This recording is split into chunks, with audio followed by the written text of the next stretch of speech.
Je voulais commencer par dire à Mme Barzin que je suis au moins d'accord avec elle. Sur une chose, je suis d'accord avec elle, que ça bosse dans ce Parlement, qu'on travaille et que malgré qu'on soit qu'à 3, parce qu'on aurait préféré être plus, mais qu'on soit 1, 2 ou 3 ou 4 élus, surtout du côté néerlandophone, c'est qu'on doit faire autant que les groupes qui sont à 10, à 15 ou à 20 ou peut-être un peu moins dans ce Parlement. Et on doit faire exactement le même boulot. Et présent pratiquement dans toutes les commissions. Et comme vous l'avez dit, Madame Barzin, c'est des centaines d'interpellations qu'on a déposées. C'est des centaines, qu'elles soient écrites, que ce soit des interpellations, que ce soit des questions d'actualité. Vraiment, on n'a pas chômé. Arrêtez de dire que ce Parlement ne travaille pas. C'est vraiment faire du populisme. C'est vraiment dire aujourd'hui, dépêchez-vous, parce qu'au Parlement, on a 89 glandeurs, je vais parler ça comme ça, qui ne foutent rien et qui sont payés à ne rien faire. Et c'est nous insulter, Monsieur de Beukelard, vous et toute la ribambelle de gens qui ont co-signé ce document. Aujourd'hui, la ribambelle de gens qui ont co-signé ce document. Donc j'ai la parole, vous me laissez terminer, après vous jouez si vous avez envie de parler, c'est votre problème. Vous avez la parole, mais restons polis. Oui, je vous ai interrompu, vous dire ne parlez pas en mon nom. Donc c'est tout ce que je vous ai demandé. Ne dites pas que j'ai parlé au nom du Parlement. Parle de ton nom. Ne parle pas de moi. Ne parle pas de moi. Ni à notre nom. OK? Continuez. Allez-y, monsieur Ada, je vous en prie. Non, pas d'invective. Allez-y, monsieur Ada, reprenez votre esprit.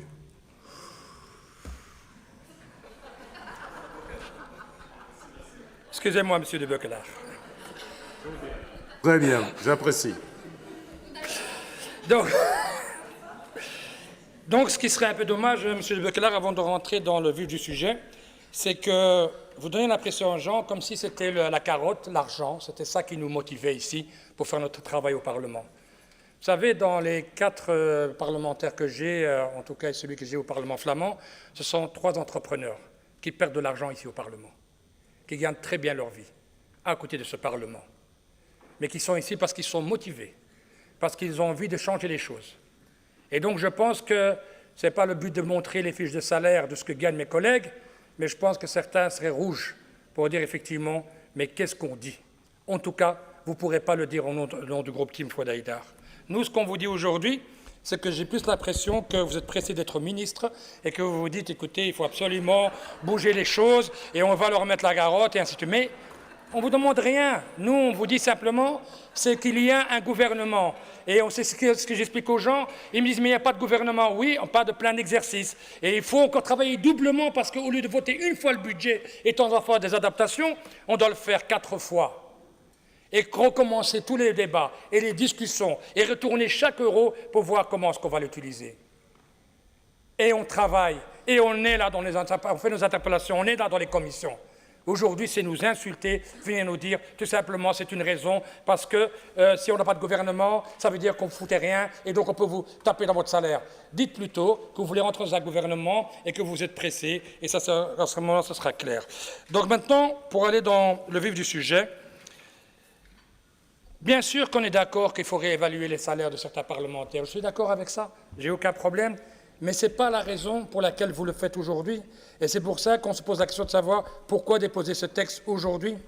Vous avez parlé d'exclusif tout à l'heure, mais nous, on n'exclut personne, et ainsi de suite. Et si on en a fait, faites des déclarations dans la presse, dites que vous ne faites pas d'exclusif avec personne, à moins que nous soyons partis de l'extrême droite.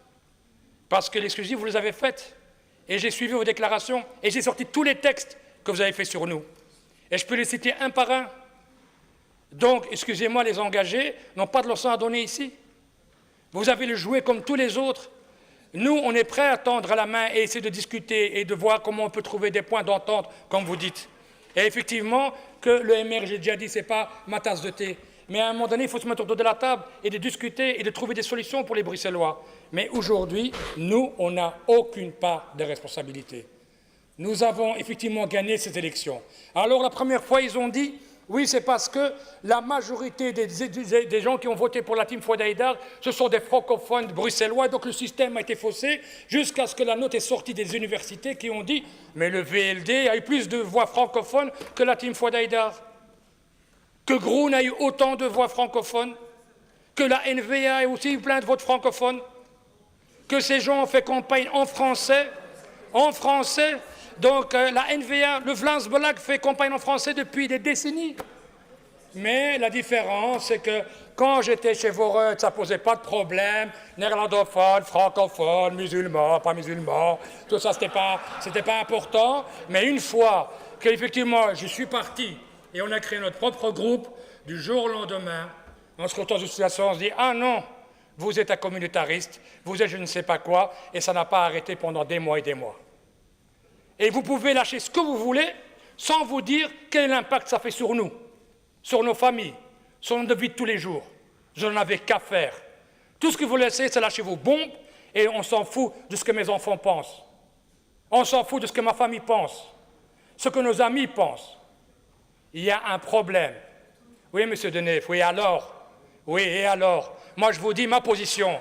Je sais que vous n'avez pas de cœur, ça c'est votre problème. Moi, je parle de moi, je parle de ma situation. Je ne parle pas de la vôtre, je ne vous la connais pas. Moi, je ne vous connais pas, monsieur Denef, je ne vous connais pas. Moi, je ne vous connais pas, je parle de moi. J'ai 20 minutes et je dis ce que j'ai à dire. OK? Donc, vous me laissez faire. Chers collègues, à première vue, la proposition des engagés peut sembler séduisante. Mais en réalité, c'est un coup politique facile, hypocrite et profondément injuste pour tous ceux qui travaillent dur dans ce Parlement. Mais apparemment, nos collègues désengagés s'ennuient, leurs parlementaires se tournent les pouces, si bien qu'on doit amputer leur salaire. Et donc, actez, Monsieur le Président, que nous avons le groupe des engagés qui demande qu'à partir de maintenant, leurs salaires soient amputés. Actez-le, s'il vous plaît. À moins que c'est du show, parce qu'ils savent que la majorité va peut-être voter contre, ils se sont dit non, ça va passer. Actez, s'il vous plaît, que ce groupe politique veut qu'on réduise de 10, 15, 30% de leur salaire. Bruxelles, chers collègues, Bruxelles traverse une crise sans précédent, la plus longue de son histoire institutionnelle. Et M. de Beukelare l'a bien rappelé, je le remercie d'avoir fait l'histoire, qu'on traverse une crise sans précédent. La plus longue de son histoire institutionnelle. Et au cœur de tout cela, aucun gouvernement, aucune vision, aucun cap. Et face à cette situation sociale et institutionnelle catastrophique, que nous proposent les engagés? Une réduction des indemnités parlementaires. Parce que qui empêche M. de Beukelare et son groupe de déposer des propositions comme nous on l'a fait? Fait des interpellations, le gouvernement est là, et trouver des alternatives comme nous, on a eu la chance de trouver des alternatives pour pouvoir travailler sur les loyers abusifs, et on a pu voter des textes. Donc il n'y a pas eu de problème, on continue à travailler, à moins que vous vous ennuyiez, que vos collègues s'ennuient, se disent « écoutez, on ne fait rien, on est quand même trop payé », puisque apparemment vous avez déposé un texte pour dire que le Parlement ne travaille pas, c'est l'impression que vous donnez en tout cas à l'extérieur. Un geste aussi dérisoire que déconnecté, une manœuvre de communication creuse qui ne règle rien, si seulement cette proposition était honnête. Si elle s'inscrivait dans une véritable volonté de réduire les dépenses publiques, on pourrait, à la rigueur, y voir une démarche responsable. D'ailleurs, nous soutiendrons, comme l'avons déjà dit, la proposition du PTB visant une réduction structurelle de 5%, comme l'a déjà rappelé aussi notre collègue Steinbeck, des indemnités, car elle est cohérente. Mais ce que vous proposez ici, ce n'est rien d'autre que du show politique, un geste creux. Soyez honnêtes, ce geste n'est pas un acte de responsabilité, c'est un aveu d'impuissance, une manière pour ceux qui sont incapables de former un gouvernement de se donner bonne conscience à peu frais. Pendant ce temps, le peuple souffre et vous vous administrez une tape sur l'épaule. T'as vu, on a déduit les salaires. Il faut trouver des solutions, Monsieur de Beukelare. Chers collègues, je ne peux pas me prononcer pour les groupes des autres groupes politiques, mais je peux vous dire que les élus de la Team Fouad Haïdar ont fait depuis leurs élections. Ils n'ont vraiment pas arrêté un instant. Et ils n'ont pas attendu un gouvernement pour travailler. Ils ont donné, jour après jour, le meilleur d'eux-mêmes. Des centaines d'heures de terrain, d'écoute, de visites d'associations, de rencontres citoyennes, des centaines d'interventions, de questions, des interpellations dans ce Parlement et au sein du Raad van de Vlaamse Gemeenschap Commissie. Nous avons travaillé sans relâche. Nous avons voté pour le report de la LES, pour rendre contraignante la grille indicative des loyers, mais aussi en rédigeant une proposition pour réduire les droits d'enregistrement. Cela fait longtemps que nous avons décidé d'arrêter les jeux politiciens pour nous concentrer sur le vrai travail.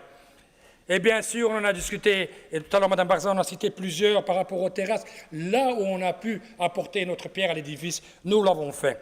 Donc, c'est clair que nous avons tendu la main, mais pas à n'importe quel prix, c'est bien clair.